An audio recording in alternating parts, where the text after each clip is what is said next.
अस्सलाम वालेकुम। आज आपके साथ एक बार फिर से बहुत ही मज़ेदार नैंडोज की पेरी पेरी चिकन की बहुत ही आसान रेसिपी शेयर करूंगी। आज की इस वीडियो में मैं बहुत ही इजी तरीके से पेरी पेरी सॉस घर पर बनाने की रेसिपी भी आपके साथ शेयर करूंगी। ये स्पाइसी और चटपटे चिकन रोस्ट की रेसिपी हम रेस्टोरेंट से भी बेहतर अंदाज में तैयार करेंगे। इससे पहले भी आप लोगों ने मेरी पेरी पेरी चिकन की रेसिपी को बहुत ज्यादा पसंद किया, इसलिए आज की रेसिपी को मैंने बहुत ही सिंपल तरीके से तैयार किया है। तो चलिए जल्दी से रेसिपी स्टार्ट करते हैं। सबसे पहले हम यहाँ पर 8 से 9 साबुत सूखी लाल मिर्चें लेंगे और इसमें 1/4 कप के बराबर पानी डालेंगे और इन मिर्चों को तकरीबन 1 मिनट के लिए माइक्रोवेव में रखेंगे। अब इसी पानी में इन मिर्चों को 15 मिनट के लिए रखेंगे। अब हम यहाँ पर एक बड़े साइज के लीमू का आधा हिस्सा लेंगे और इसके छिलकों को ग्रेटर की मदद से ग्रेट कर लेंगे। लीमू के छिलके को बहुत ज्यादा ग्रेट नहीं करेंगे, अगर आप लोग व्हाइट वाले पार्ट को भी ग्रेट कर देंगे तो जो लेमन जेस्ट है वो कड़वा हो जाएगा। सॉस बनाने के लिए एक बाउल में हम एक छोटे साइज की प्याज डालेंगे जिसका वजन 60 ग्राम तक होना चाहिए और एक मीडियम साइज की लाल शिमला मिर्च लेंगे जिसका वजन 120 ग्राम तक होना चाहिए। अब इसमें हम 7 से 8 लहसुन के बड़े साइज के जवे डालेंगे। आधा कप के बराबर बारीक कटा हुआ हरा धनिया भी इसमें शामिल करेंगे। अब हम इसमें 1 टेबलस्पून नमक शामिल करेंगे। 1.5 टेबलस्पून हम इसमें कश्मीरी लाल मिर्चें शामिल करेंगे और 1.5 टेबलस्पून हम इसमें पेपरिका शामिल करेंगे। अब हम इसमें 1 टेबलस्पून ऑरेगनो शामिल करेंगे। आधा टेबलस्पून के बराबर हम इसमें चीनी शामिल करेंगे। अब हम यहाँ पर जो लेमन जेस्ट हम लोगों ने ग्रेट करके रखा था उसमें से 1 टीस्पून इसमें शामिल करेंगे और 2 टेबलस्पून के बराबर हम यहाँ पर सफेद सिरका भी शामिल कर देंगे और 3 टेबलस्पून फ्रेश लेमन का जूस भी इसमें डाल देंगे। अब यहाँ पर हम इसमें 1/4 कप के बराबर जैतून का तेल शामिल करेंगे। अगर आपके पास जैतून का तेल ना हो तो आप रेगुलर तेल का भी इस्तेमाल कर सकते हैं। अब जो मिर्ची गर्म पानी में भिगो कर रखी थी वो भी इसमें शामिल कर देंगे और इन तमाम चीजों को अच्छी तरह से पीस लेंगे। अब इस तैयार की हुई सॉस में से हम लोग तकरीबन आधा कप के बराबर सॉस निकाल लेंगे और इसको एक साइड पे रखेंगे। इसको हम लोग पेरी पेरी चिकन के साथ सर्व करेंगे। पेरी पेरी सॉस को आप लोग किसी भी किस्म के कबाब या रोस्ट के साथ सर्व कर सकते हैं। ये इटसेल्फ बहुत ही मजेदार बनकर तैयार होती है। इस सॉस को हम लोग थिक फॉर्म में तैयार करेंगे, इसको पतला बिल्कुल नहीं करेंगे। अब इसको एक साइड पे रखेंगे, इसका इस्तेमाल हम आगे चलकर करेंगे। अब यहाँ पर हम एक होल चिकन लेंगे जिसका वजन तकरीबन 1.5 किलोग्राम तक होना चाहिए। सबसे पहले हम चिकन की बैकबोन को किसी भी शार्प छुरी या कैंची की मदद से रिमूव करेंगे। चिकन की इस बोन को रिमूव करना बहुत जरूरी है। अगर हम इस बोन को रिमूव करेंगे तो तभी इसकी लुक जो है रेस्टोरेंट वाली निकल कर आएगी और इसको आप लोग जाया बिल्कुल ना कीजिएगा। इसको आप लोग सूप या यखनी में इस्तेमाल कर सकते हैं। यहाँ पर अब चिकन की ऊपर वाली साइड पे छुरी की मदद से हल्का सा कट लगाएंगे और चिकन की साइड को चेंज करेंगे और चिकन की चेस्ट को हल्का सा प्रेशर देते हुए इसकी शेप को फ्लैट करेंगे। अब किसी तेज छुरी की मदद से चिकन पर कट्स लगाएंगे। ख्याल रखिएगा कट्स को आप लोगों ने ज्यादा डीप नहीं रखना। बस ख्याल रखिएगा कि चिकन को अच्छी तरह से धोने के बाद आप लोगों ने इसको ड्राई करना है और उसके बाद आप लोग इस पर कट्स लगाएंगे। अब चिकन को किसी खुले बर्तन में डालकर इसकी मैरिनेशन कर लेते हैं। जो पेरी पेरी सॉस हमने तैयार की थी वो तमाम की तमाम इस पर डाल देंगे और हाथ की मदद से इस सॉस को पूरे चिकन पे अच्छी तरह से फैला देंगे। यहाँ पर एक बात को नोट कर लीजिए कि जब पेरी पेरी सॉस आप चिकन पर डालेंगे तो चिकन में पानी बिल्कुल नहीं होना चाहिए। 2 से 3 मिनट तक मसाले को चिकन के साथ रब करते हुए अच्छी तरह से इस पर लगाएंगे और यहाँ पर आप लोग वीडियो को गौर से देखिएगा कि मैं किस तरीके से मसाले को चिकन के कट्स में लगा रही हूँ। बिल्कुल इसी तरीके को आप लोगों ने फॉलो करना है। पेरी पेरी सॉस अगर थिक होगी तभी वो चिकन के कट्स में अच्छे से लग सकेगी। जब एक साइड पे सॉस अच्छी तरह से लग जाए तब आप लोगों ने चिकन की साइड को चेंज करते हुए दूसरी साइड पे भी मसाला अच्छी तरह से लगाना है। अब चिकन की चेस्ट वाली साइड को नीचे की तरफ रखेंगे और इसको कवर करके कम से कम 2 घंटे या पूरी रात के लिए फ्रिज में रखेंगे। अब एक फ्लैट नॉन स्टिक पैन लेंगे या तवा भी ले सकते हैं। इसमें 2 से 3 टेबलस्पून जैतून का तेल डाल के ब्रश की मदद से अच्छी तरह से फैलाएंगे और मैरिनेट किए हुए चिकन को इस पर रख देंगे और यहाँ पर आप लोगों ने फ्लेम को मीडियम रखना है और चिकन की एक साइड को कम से कम 10 मिनट के लिए पकने देंगे और चिकन को मैरिनेट करते हुए जो मसाला बॉल में बच जाएगा उसको एक साइड पे रखेंगे। इसका इस्तेमाल कहाँ करना है मैं आपके साथ आगे चलकर शेयर करूंगी। चिकन को पैन पे पकाना बहुत जरूरी है। अगर आप लोग चाहें तो इसको ग्रिल पैन में भी बना सकते हैं। 8 से 10 मिनट के बाद चिकन की साइड को बहुत ही एहतियात के साथ चेंज करेंगे और दूसरी साइड को भी हम तकरीबन 8 से 10 मिनट के लिए मीडियम आंच पर पकने देंगे। पैन पर आप लोगों ने चिकन को तकरीबन 30% तक कुक कर लेना है। अब इस चिकन को उतार कर एक बेकिंग ट्रे पर ट्रांसफर करेंगे और जो मसाला बच गया था वो इस चिकन के ऊपर अच्छी तरह से डाल देंगे और यहाँ पर मसाले के साथ चिकन का मसाज करना बिल्कुल भी जरूरी नहीं है। बस आप लोगों ने मसाले के साथ चिकन को अच्छी तरह से कवर करना है। अगर आप लोग चिकन को बेक करने से पहले थोड़ी देर के लिए पैन पर पका लेंगे तो इसमें किसी भी किस्म की स्मेल बाकी नहीं रहेगी। मसाले से चिकन को अच्छी तरह से कवर करने के बाद अब यहाँ पर हम 2 से 3 टेबलस्पून जैतून का तेल सारे चिकन पर अच्छी तरह से लगाएंगे, ताकि बेक करने के बाद चिकन पर बहुत ही अच्छा कलर आएगी और हल्की सी क्रिस्पी बनकर तैयार हो। अब इस चिकन को 400 फ़ारेनहाइट यानी 200 सेल्सियस प्रीहीटेड ओवन में तकरीबन 50 से 60 मिनट के लिए बेक करेंगे। बेक करते हुए चिकन को 1-2 बार आप लोगों ने जरूर चेक करना है।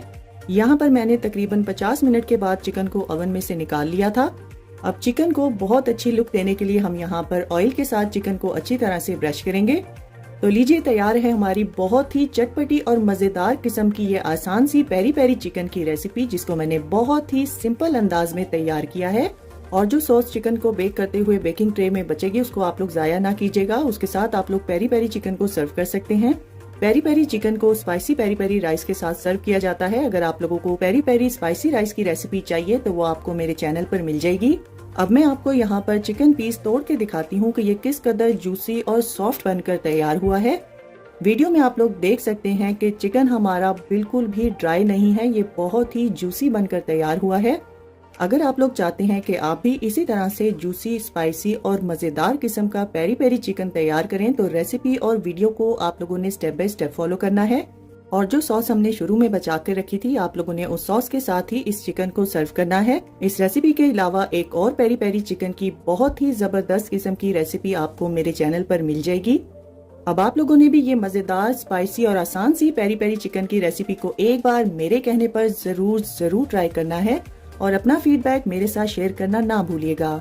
इंशाल्लाह मुझे पूरी उम्मीद है कि आप लोगों को बाकी की तमाम रेसिपीज की तरह मेरी ये रेसिपी भी बहुत ज्यादा पसंद आएगी। रेसिपी पसंद आए तो इस वीडियो को ज्यादा से ज्यादा शेयर कर दीजिए और लाइक और कमेंट करना ना भूलिएगा। तो फ्रेंड्स, ट्राई समथिंग डिफरेंट। अपना बहुत सारा ख्याल रखिएगा, दुआओं में मुझे याद रखिएगा। अल्लाह हाफिज। अस्सलाम वालेकुम। आज आपके साथ बहुत ही परफेक्ट और मजेदार किस्म के मटन कोरमा की रेसिपी शेयर करूंगी। मटन कोरमा एक ट्रेडिशनल रेसिपी है और इसको बहुत से मुख्तलिफ तरीकों से बनाया जाता है, लेकिन आज मैं रेसिपी आपको बिल्कुल अपने नए अंदाज में सिखाने वाली हूँ और मुझे पूरी उम्मीद है कि आप लोगों को ये रेसिपी बहुत ज़्यादा पसंद आएगी। तो यहाँ पर हम टाइम को बिल्कुल भी ज़ाया नहीं करेंगे। आइए जल्दी से रेसिपी स्टार्ट करते हैं। सबसे पहले हम 2 बड़े साइज के प्याज लेंगे और इनको बारीक बारीक चॉप करके एक साइड पे रख देंगे। अब हम यहाँ पर कोरमे के मसाले की तैयारी करेंगे और एक बाउल में हम 4 कप पानी लेंगे और इसमें हम 1 टेबलस्पून भर के धनिया पाउडर डालेंगे। धनिया पाउडर शामिल करने के बाद अब हम इसमें 1 टीस्पून काली मिर्च का पाउडर शामिल करेंगे। 3/4 टेबलस्पून हम इसमें लाल मिर्च का पाउडर शामिल करेंगे। साथ ही हम इसमें आधा टेबलस्पून कश्मीरी लाल मिर्च शामिल करेंगे। ये बिल्कुल ऑप्शनल है, आप इसको स्किप भी कर सकते हैं। अब हम इसमें आधी टीस्पून हल्दी शामिल करेंगे और 3/4 टेबलस्पून हम इसमें गरम मसाला पाउडर शामिल करेंगे और इसको अच्छी तरह से मिक्स करके एक साइड पे रखेंगे और इसका इस्तेमाल हम आगे चलकर करेंगे। मसालों को पहले से पानी में शामिल करने के बाद जो है मसाले इसमें अच्छी तरह से फूल जाते हैं और कोरमा बहुत ही दानेदार बनकर तैयार होता है। अब एक पैन में हम 3/4 कप ऑयल शामिल करेंगे और इसमें बारीक कटी हुई प्याज शामिल करेंगे। प्याज को फ्राई करते हुए आप लोगों ने मुसलसल इसको हिलाते रहना है। प्याज को गोल्डन ब्राउन कलर आने तक हम मीडियम आंच पर फ्राई करेंगे। याद रखिएगा, आप लोगों ने प्याज को ओवर फ्राई बिल्कुल नहीं करना। अगर आप लोग प्याज को ओवर फ्राई कर देंगे तो आपका जो मटन कोरमा है वो टेस्ट में हल्का सा कड़वा हो जाएगा। जैसे ही प्याज गोल्डन ब्राउन कलर की हो जाएगी तब आप लोगों ने फ्लेम को लो कर देना है और प्याज को आप लोगों ने निकाल कर एक साइड पे रख देना है। प्याज को फ्राई करने के बाद अब हम उसी सेम ऑयल में 6 से 7 सब्ज इलायची डालेंगे और साथ ही हम इसमें 2 टेबलस्पून लहसुन अदरक का पेस्ट शामिल करेंगे। लहसुन को आप लोगों ने मीडियम आंच पर उतनी देर तक पकाना है जब तक इसके कच्चेपन की स्मेल खत्म हो जाए। आप लोगों ने लहसुन अदरक को ओवर फ्राई बिल्कुल नहीं करना। अब हम इसमें 750 ग्राम मटन शामिल करेंगे। मैंने यहाँ पर मटन लेग का इस्तेमाल किया है। आप लोग अपनी मर्जी के हिसाब से किसी भी पार्ट का गोश्त इस्तेमाल कर सकते हैं। गोश्त को अच्छी तरह से लहसुन अदरक के साथ मिक्स करने के बाद अब हम इसमें 1 टेबलस्पून से थोड़ा सा कम नमक शामिल करेंगे। नमक आप अपने जायके के हिसाब से भी इस्तेमाल कर सकते हैं। गोश्त को हम तब तक फ्राई करेंगे जब तक गोश्त का पानी जो है वो अच्छी तरह से ड्राई ना हो जाए। गोश्त को आप लोगों ने अच्छी तरह से फ्राई करना है क्योंकि ये स्टेप करने से गोश्त में जो एक मखसूस किस्म की स्मेल होती है वो खत्म हो जाती है और जो खास तौर पे कुर्बानी के गोश्त में आती है। गोश्त को अच्छी तरह से फ्राई करने के बाद अब हम इसमें मसालों का जो मिक्सचर हम लोगों ने तैयार करके रखा था वो शामिल करेंगे और इसको एक बार अच्छी तरह से मिक्स करेंगे और कवर करके मीडियम आंच पर हम उतनी देर तक पकाएंगे जब तक गोश्त हमारा 95% तक कुक ना हो जाए। मीट के गलने तक हम अगले स्टेप की तैयारी कर लेते हैं और हम यहाँ पर 1 कप दही लेंगे जिसका वजन 300 ग्राम तक होना चाहिए और इसमें हम फ्राई की हुई प्याज का 3/4 हिस्सा शामिल करेंगे। साथ ही हम इसमें 8 से 10 काजू शामिल करेंगे। अगर आप लोगों के पास काजू ना हो तो आप बादाम का इस्तेमाल कर सकते हैं। अगर आप लोगों के पास बादाम भी ना हो तो आप लोग खाली प्याज और दही को भी मिक्स कर सकते हैं। यहाँ पर हम प्याज, दही और काजू का एक फाइन सा पेस्ट तैयार कर लेंगे और बाकी की 1/4 बची हुई फ्राइड प्याज को हम हाथों से क्रश करेंगे और इसका इस्तेमाल कहाँ करना है मैं आपको आगे चलकर बताती हूँ। मीट को पकते हुए यहाँ पर 45 मिनट हो चुके हैं। अगर आप लोगों को गोश्त को गलाने में प्रॉब्लम हो रही है तो आप लोग यहाँ पर 1 से 2 कप पानी का इस्तेमाल और भी कर सकते हैं। ये टोटली मीट की क्वालिटी पे डिपेंड करता है कि इसको गलाने के लिए कितने पानी की ज़रूरत पड़ेगी। मुझे यहाँ पर सिर्फ 4 कप पानी की ज़रूरत पड़ी है और वीडियो में आप लोग देख सकते हैं कि गोश्त हमारा किस कदर परफेक्ट तरीके से गल चुका है। अब हम इसमें प्याज, दही और काजू का जो मिक्सचर हमने बनाकर रखा था वो शामिल करेंगे। दही के इस मिक्सचर को शामिल करने के बाद आप लोगों ने फौरन से इसको हिलाना है। मटन कोरमा बनाते हुए ये स्टेप करना बहुत जरूरी है। अगर आप लोग दही को फौरन से नहीं हिलाएंगे तो दही डालते साथ ही फट जाएगा और आपके कोरमे का टेक्सचर बिल्कुल भी अच्छा नहीं बनेगा। कोरमे की मखसूस खुशबू के लिए अब हम यहाँ पर एक छोटा सा पीस जावित्री का शामिल करेंगे और साथ ही हम इसमें क्रश की हुई प्याज भी शामिल कर देंगे और इसको कवर करके हम मीडियम टू लो फ्लेम पे 15 से 20 मिनट तक पकाएंगे जब तक दही जो है वो थोड़ा सा रिड्यूस ना हो जाए और ऑयल जब तक ऊपर ना आ जाए। कोरमे को 15 मिनट दम पर पकाने के बाद अब हम इसमें केवड़ा वाटर के 3 से 4 कतरे शामिल करेंगे। ये बिल्कुल ऑप्शनल है, अगर आपके पास है तो डाल दें, अगर नहीं है तो आप लोग इसको स्किप भी कर सकते हैं। अब इसमें 1 टीस्पून गरम मसाला शामिल करेंगे और साथ ही हम यहाँ पर फ्लेम को ऑफ कर देंगे। गरम मसाला शामिल करने के बाद एक बार मटन कोरमे को अच्छी तरह से मिक्स करेंगे। वीडियो में आप लोग देख सकते हैं कि मटन कोरमा की ग्रेवी किस कदर परफेक्ट और दानेदार बनकर तैयार हुई है। तो लीजिए, तैयार है हमारा बहुत ही आसान और बहुत ही मजेदार किस्म का मटन कोरमा। मैंने इसको बिल्कुल अपने तरीके से तैयार किया है और इसको बिल्कुल देगी टच दिया है। कोरमा बनाते हुए जब हम इसमें केवड़ा वाटर का इस्तेमाल करते हैं तो ये बिल्कुल देगी स्टाइल में तैयार होता है जैसे आप लोग शादियों में खाते हैं। अगर आप लोग केवड़ा वाटर नहीं डालना चाहते, आपको नहीं पसंद, तो आप इस रेसिपी में इसको स्किप भी कर सकते हैं। अब आप लोगों ने भी ये आसान से मटन कोरमा की रेसिपी एक बार मेरे कहने पे जरूर ट्राई करनी है और अपना फीडबैक मेरे साथ शेयर करना ना भूलिएगा। रेसिपी पसंद आए तो आप लोगों ने वीडियो को लाइक और कमेंट करना बिल्कुल नहीं भूलना। तो फ्रेंड्स, ट्राई समथिंग डिफरेंट। अपना बहुत सारा ख्याल रखिएगा, दुआओं में मुझे याद रखिएगा। अल्लाह हाफिज। अस्सलाम वालेकुम। आज आप लोगों के साथ टर्किश कुजीन के सबसे आसान और बहुत ही मजेदार किस्म के उर्फा कबाब की रेसिपी शेयर करूंगी। कबाब की इस रेसिपी को हम बहुत ही कम मसालों के साथ बिना अवन, बिना ग्रिल के पैन में तैयार करेंगे। उर्फा कबाब की रेसिपी टर्किश अदाना कबाब से मिलती जुलती है, लेकिन दोनों का टेस्ट एक दूसरे से बहुत मुख्तलिफ है। इंशाल्लाह मुझे पूरी उम्मीद है कि आप लोगों को आज की ये कबाब की रेसिपी बहुत ज्यादा पसंद आएगी। तो टाइम को बिना जाया किए जल्दी से रेसिपी स्टार्ट करते हैं। सबसे पहले आप लोगों ने एक दरमियाने साइज की प्याज लेनी है जिसका वजन 175 ग्राम तक होना चाहिए। उसको बड़े बड़े टुकड़ों में काट लेंगे और एक मीडियम साइज की लाल शिमला मिर्च लेंगे, उसको भी बड़े टुकड़ों में काट लेंगे और आधा कप के बराबर कटा हुआ पार्सले लेंगे। अब इन तमाम सब्जियों को आप लोगों ने चॉपर में डालकर चॉप कर लेना है। इनको बहुत ज्यादा बारीक नहीं करेंगे बल्कि थोड़ा थोड़ा मोटा रखेंगे। अगर आप लोग चाहें तो सब्जियों को आप लोग छुरी की मदद से भी चॉप कर सकते हैं। अब इन चॉप की हुई सब्जियों को हाथ में अच्छी तरह से दबा दबा कर इसका सारा पानी निचोड़ लेंगे। कबाब बनाते हुए ये स्टेप करना बहुत जरूरी है। अगर आप लोग ये स्टेप नहीं करेंगे तो कबाब बनाते हुए आपको बहुत ज्यादा प्रॉब्लम होगी और कबाब अच्छे से सीख पर नहीं टिकेंगे। वीडियो में आप लोग देख सकते हैं कि सब्जियों में से कितना सारा पानी निकला है, इसको निकालना बहुत जरूरी है। इस पानी को वेस्ट कर देंगे और कबाब बनाने के लिए हम लोग यहाँ पर 500 ग्राम कीमा लेंगे, जिसमें 200 ग्राम लैम यानी मटन के कीमे का और 300 ग्राम बीफ के कीमे का इस्तेमाल करेंगे और कीमे को एक बार चॉपर में डालकर अच्छी तरह से चॉप कर लेंगे। अब इसमें 1 टीस्पून के बराबर नमक शामिल करेंगे। 1 टीस्पून हम इसमें जीरा पाउडर का इस्तेमाल करेंगे।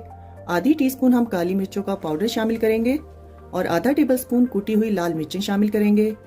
1 टेबलस्पून फ्रेश कुटा हुआ लहसुन शामिल करेंगे और चॉप की हुई तमाम सब्जियां भी हम इसमें डाल देंगे। उर्फा कबाब में कुटी हुई लाल मिर्चों की जगह उर्फा चिली का इस्तेमाल किया जाता है, जिसकी रंगत कुटी हुई लाल मिर्चों से थोड़ी सी डार्क होती है और उसका जायका भी थोड़ा सा डिफरेंट होता है और हर जगह आसानी से नहीं मिल सकती, इसीलिए मैंने कुटी हुई लाल मिर्चों का इस्तेमाल किया है। अब तमाम चीज़ों को कीमे के साथ बहुत अच्छे से मिक्स करेंगे, क्योंकि जितनी अच्छी मिक्सिंग होगी उतने ही अच्छे कबाब बनकर तैयार होंगे। अब कीमे के मिक्सचर को कवर करके आप लोगों ने 30 मिनट के लिए फ्रिज में रखना है। सीख पर कबाब लगाने से पहले कीमे का ठंडा होना बहुत ज़रूरी है।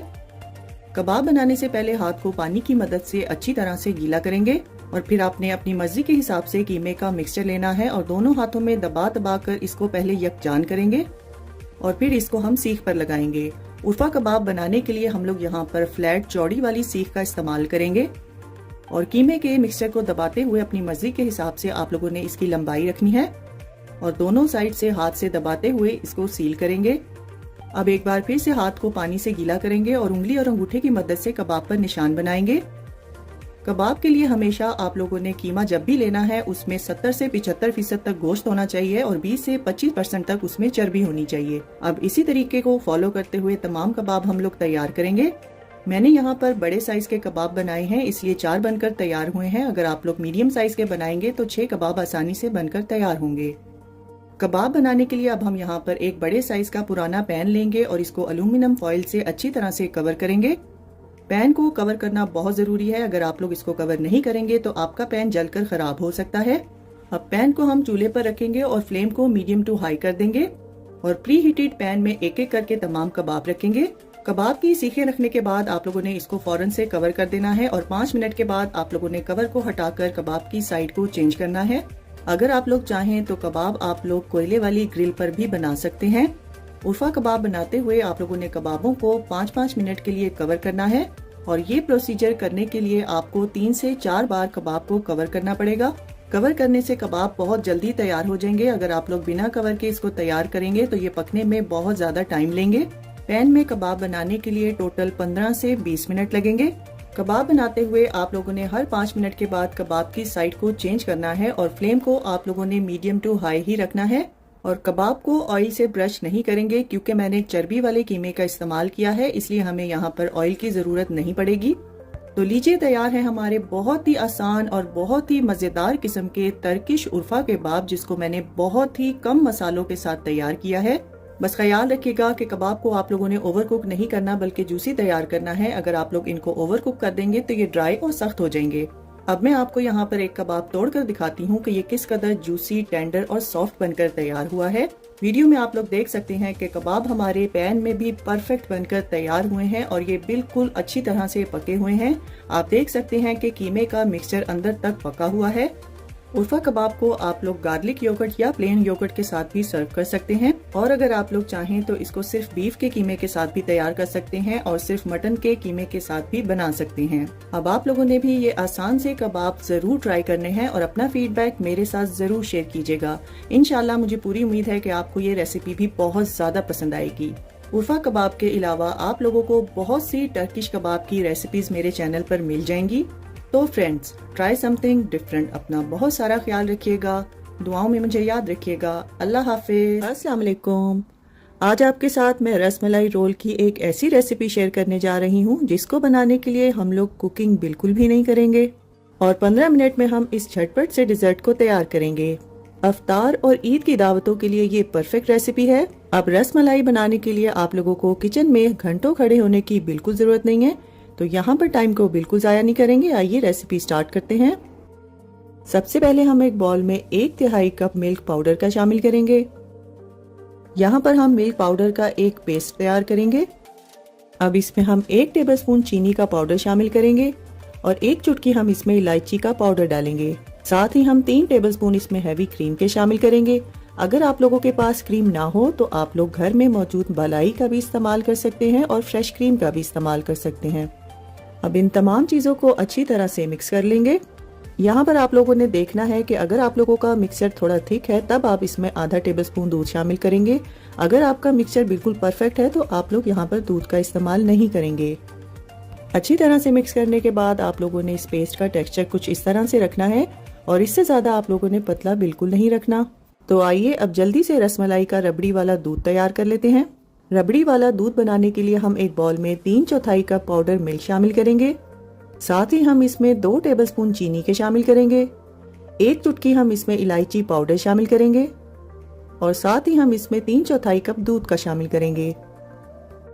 अब इसको अच्छी तरह से मिक्स कर लेंगे।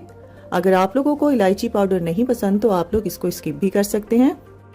अब इसमें हम 1 से 2 टेबलस्पून बारीक कटे हुए पिस्ते शामिल करेंगे और 1 से 2 टेबलस्पून इसमें हम बारीक कटे हुए बादाम शामिल करेंगे। अब इसको एक बार फिर से अच्छी तरह से मिक्स करेंगे। बादाम और पिस्ते को दूध में अच्छी तरह से मिक्स करने के बाद अब हम इसमें 1 चुटकी येलो फूड कलर की शामिल करेंगे। फूड कलर आप अपनी मर्जी के हिसाब से डालेंगे और इसकी जगह आप लोग ज़ाफ़रान का भी इस्तेमाल कर सकते हैं। अब इसको अच्छी तरह से मिक्स करने के बाद फ्रिज में ठंडा होने के लिए रख देंगे।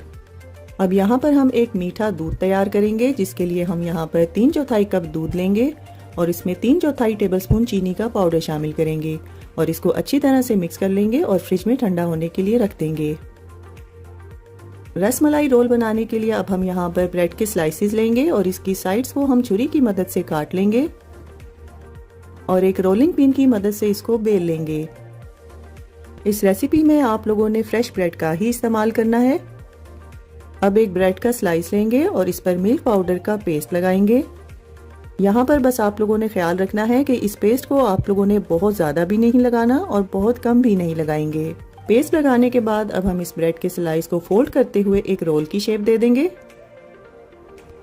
देखने में ये रोल आपको बहुत पतला नजर आ रहा होगा, लेकिन जब हम इसको दूध में भिगोएंगे तो ये अपने आप से फूल के साइज में डबल हो जाएगा। मैंने जो रेसिपी आपके साथ शेयर की है, इस रेसिपी से हमारे 5 रसमलाई रोल आसानी से बनकर तैयार होंगे।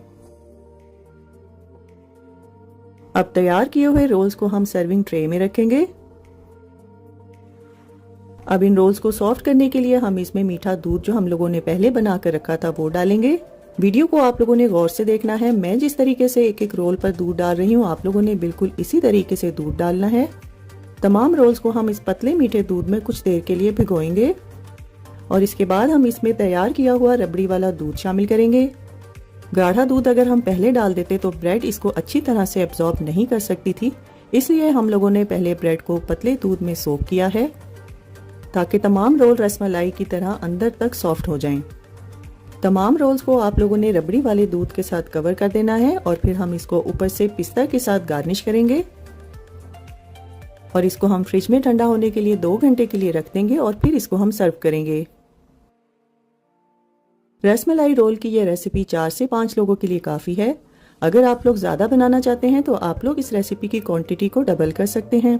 बहुत ही मज़ेदार, टेस्टी और क्रीमी बनकर ये रोल्स तैयार होते हैं और मुंह में जाते ही बिल्कुल ये घुल जाते हैं और मुझे पूरी उम्मीद है कि जब आप लोग इस रेसिपी को एक बार बनाएंगे तो आप लोग इसको बार बार बनाना चाहेंगे। अब आप लोगों ने भी इस रेसिपी को इस ईद पर मेरे कहने पर एक बार ज़रूर ट्राई करना है और अपना फीडबैक मेरे साथ शेयर करना ना भूलिएगा। रेसिपी पसंद आए तो आप लोगों ने वीडियो को लाइक और कमेंट करना बिल्कुल नहीं भूलना। तो फ्रेंड्स, ट्राई समथिंग डिफरेंट। अपना बहुत सारा ख्याल रखिएगा, दुआओं में मुझे याद रखिएगा। अल्लाह हाफिज। अस्सलाम वालेकुम। आज आपके साथ बहुत ही मज़ेदार खुशबूदार किस्म के बीफ यखनी पुलाव की रेसिपी शेयर करूंगी। आज मैं आपको 1 किलो चावल की परफेक्ट यखनी पुलाव की रेसिपी दे रही हूं, जो कि बिल्कुल परफेक्ट मेजरमेंट्स के साथ मैंने तैयार की है। यकीन जानिए, जब आप लोग ये खुशबूदार पुलाव एक बार बनाएंगे तो आप लोग हर बार यही पुलाव बनाना चाहेंगे। और ये रेसिपी मेरी फैमिली में भी मेरी सुपर डुपर हिट रेसिपी है। यहाँ पर हम टाइम को बिल्कुल भी ज़ाया नहीं करेंगे। चलिए जल्दी से रेसिपी स्टार्ट करते हैं। सबसे पहले हम एक पैन में 1 किलो हड्डी वाला बीफ लेंगे और साथ ही मैं यहाँ पर एक बड़ा सा हड्डी का पीस भी शामिल कर रही हूँ। इसका वेट तकरीबन 250 ग्राम है। अब हम इसमें 7 से 8 बड़े साइज के लहसुन के जवे शामिल करेंगे। साथ ही हम इसमें 2 इंच का टुकड़ा अदरक का काट के शामिल करेंगे और एक मीडियम साइज की प्याज को रफली चॉप करके शामिल करेंगे। अब हम इसमें 2 टेबलस्पून साबुत धनिया शामिल करेंगे। साथ ही हम इसमें 2 टेबलस्पून साबुत सौंफ शामिल करेंगे। अब हम इसमें आधा टेबलस्पून साबुत जीरा शामिल करेंगे। एक बड़े साइज की आप लोगों ने दालचीनी की स्टिक शामिल करनी है। साथ ही हम इसमें 2 बड़े साइज की काली इलायची शामिल करेंगे। अब हम इसमें 2 बड़े साइज के तेज पत्ता शामिल करेंगे। साथ ही हम इसमें 2 बड़े साइज के बादियान के फूल शामिल करेंगे। एक मीडियम साइज का आप लोगों ने इसमें जावित्री का पीस शामिल करना है। साथ ही हम इसमें 6 से 7 लौंग शामिल करेंगे। अब हम इसमें 2 टेबलस्पून नमक शामिल करेंगे। नमक आप अपने जायके के हिसाब से भी डाल सकते हैं। यखनी तैयार करने के लिए अब मैं इसमें 3 लीटर पानी शामिल करूंगी। आप लोग इसमें 2.5 से 3 लीटर पानी का इस्तेमाल कर सकते हैं। यखनी तैयार करने के लिए आप लोगों ने तमाम मसालों को साबुत ही डालना है, कोई भी मसाला आप लोगों ने पीस के नहीं शामिल करना। अब इसको कवर करके हम लोग हाई हीट पर 10 मिनट तक पकाएंगे। जब तक पानी में अच्छा सा बॉईल ना आ जाए आप लोगों ने फ्लेम को हाई ही रखना है।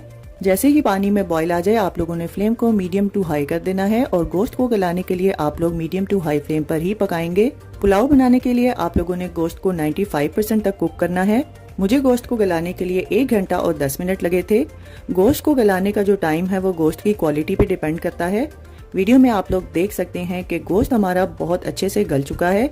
अगर आप लोग चाहें तो गोश्त को आप लोग कुकर में भी गला सकते हैं, लेकिन कुकर में जब आप लोग गोश्त को गलाएंगे तो आप लोग पानी की जो मिकदार है वो थोड़ी कम रखेंगे। अब इस गले हुए गोश्त को आप लोगों ने यखनी से सेपरेट कर लेना है और एक साइड पे रख देना है। और यखनी बनाने के लिए जो हड्डी हम लोगों ने गोश्त के साथ डाली थी उसको आप लोगों ने निकाल के वेस्ट कर देना है। यखनी बनाते हुए हड्डी का काम बस यहाँ तक था। आप लोगों ने बस एक बात का ख्याल रखना है कि जब भी आप लोग यखनी पुलाव बनाएंगे तो उसमें आप लोगों ने हड्डी का इस्तेमाल लाजमी करना है। अब हम यहाँ पर 8 से 10 लहसुन के जवे लेंगे और 2 इंच का टुकड़ा हम अदरक का लेंगे। साथ ही हम 12 से 15 हरी मिर्चें लेंगे और इन तमाम चीजों को पीस कर एक पेस्ट बना लेंगे और इसका इस्तेमाल हम आगे चलकर करेंगे। अब हम एक पैन में 1 कप तेल डालेंगे और इसमें 2 मीडियम साइज की प्याज को बारीक बारीक चॉप करके शामिल करेंगे और मीडियम टू हाई फ्लेम पर प्याज को ब्राउन कर लेंगे। प्याज को फ्राई करते हुए आप लोगों ने साथ साथ हिलाते रहना है। जैसे ही प्याज ब्राउन हो जाए तो आप लोगों ने इसमें से आधी फ्राई की हुई प्याज को निकाल लेना है।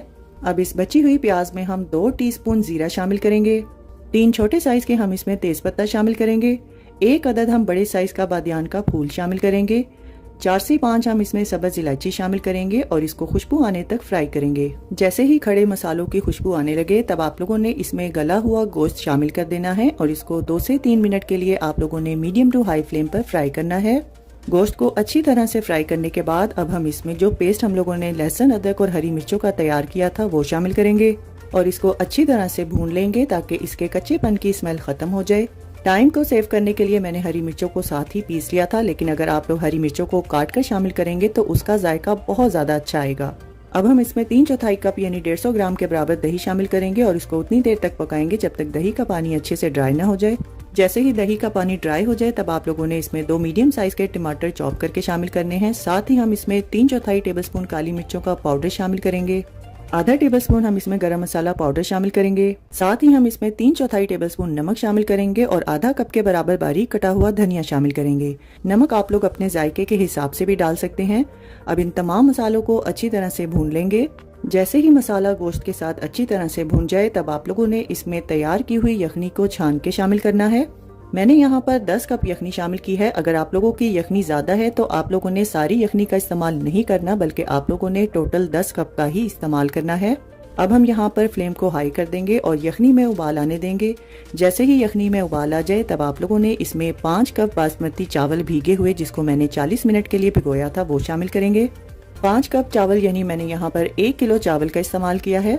चावलों को आप लोगों ने बहुत ही हल्के हाथ से हिलाना है और हाई फ्लेम पर इसको पकने देना है। जैसे ही चावलों में 1/4 हिस्सा पानी का रह जाए तो आप लोगों ने चम्मच की मदद से किनारों से हल्के हाथ से हिलाना है और यहाँ पर हम लोग तली हुई प्याज शामिल करेंगे। साथ ही हम यहाँ पर आधा कप बारीक कटा हुआ धनिया भी शामिल करेंगे और इसको कवर करके आप लोगों ने 15 से 20 मिनट के लिए दम पर पकाना है। ख्याल रखिएगा कि जब आप लोग पुलाव को दम लगाने लगे तो आप लोगों ने इसके नीचे कोई भी पुराना पैन या तवा रखना है।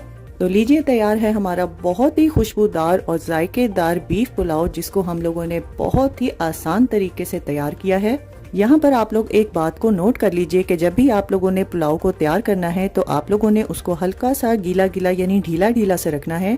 बहुत ज्यादा दम आप लोगों ने उसको नहीं लगाना। यखनी बनाते हुए साबुत मसालों का जो इस्तेमाल है उसी की वजह से पुलाव खुशबूदार बनकर तैयार होता है। इसीलिए पुलाव की यखनी तैयार करते हुए आप लोगों ने साबुत मसालों का ही इस्तेमाल करना है। पिसे हुए मसालों का इस्तेमाल आप लोग नहीं करेंगे।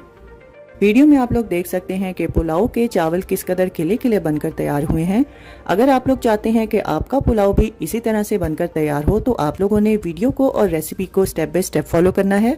पिसे हुए मसालों से तैयार की गई यखनी पुलाव की रेसिपी भी मैं अनकरीब आप लोगों के साथ जरूर शेयर करूंगी, लेकिन उस पुलाव में और इस पुलाव में काफी फर्क है। लेकिन आप लोगों ने इस रेसिपी को एक बार मेरे कहने पर जरूर ट्राई करना है और अपना फीडबैक मेरे साथ शेयर करना ना भूलिएगा।